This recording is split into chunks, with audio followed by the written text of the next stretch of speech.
You'd probably never drink water that looks like this. Even if you were dying of thirst, you'd probably keep walking. You'd look for a nearby shop, a bottle of water, a tap, or anything else. Because the moment you see water like this, your brain immediately says, it's dirty. It must be contaminated. But now imagine it's 20,000 years ago. No bottled water, no taps, no RO purifier, no filters, no way to check if the water is safe. Just one question. If you were thirsty, what would you drink? The truth is, ancient humans had no choice. They didn't know what bacteria were. They didn't know viruses existed. They had never heard the word contamination. When they were thirsty, they simply drank from wherever they found water. A muddy pond, a lake, a river, a small stream. And here's the part most people never think about. They weren't the only ones drinking from it. That same pond was where deer came every morning, wild boars rolled in the mud, elephants walked straight through it, birds bathed in it, animals urinated nearby, defecated nearby, sometimes even died near the water.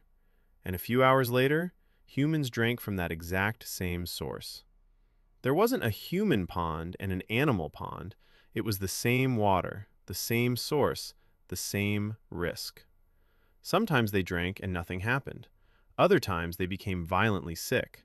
Severe diarrhea, vomiting, dehydration. And remember, there were no doctors, no medicines, no hospitals, no IV drips. If your body couldn't recover, that might simply be the end. Ancient life wasn't easy. It was survival, every single day. So how did humans eventually figure out which water was safer? Not through science, through experience. Imagine drinking from 10 different water sources throughout your life. A swamp, a pond, a river, a stream flowing down the mountains. Some made people sick, some didn't. Slowly, patterns began to appear. Water that smelled rotten often caused problems. Green, stagnant water was usually risky. Water with a strange taste was avoided.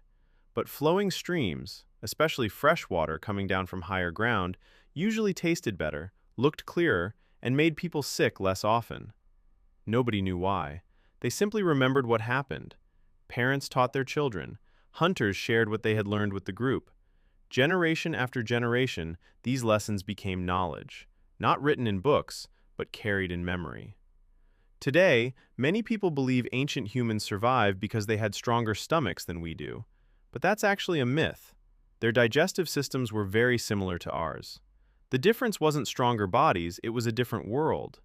There were no factories dumping chemicals into rivers, no sewage pipes emptying into lakes, no industrial pollution. The human population was tiny, and people kept moving from place to place. They rarely stayed long enough to pollute the same water they were drinking. The water wasn't perfectly clean, but it also wasn't carrying the kind of pollution we create today. Around 12,000 years ago, humans stopped wandering. They built villages, then towns, then cities. And suddenly, they couldn't just leave when the nearby water became dirty. So they started solving the problem. If muddy water was left inside a clay pot, the heavy dirt slowly settled to the bottom. The cleaner water on top could be carefully poured into another container. Then people started stretching cloth over containers, letting water pass through it. Others discovered that layers of sand and gravel trapped much of the dirt before the water reached the pot. And then came one discovery that changed everything: fire.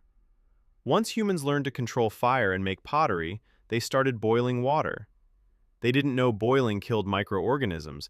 They only knew something important. People who drank boiled water often became sick less often. For the first time, humans weren't just searching for clean water. They were learning how to make water cleaner. So, ancient humans didn't survive because their bodies were stronger.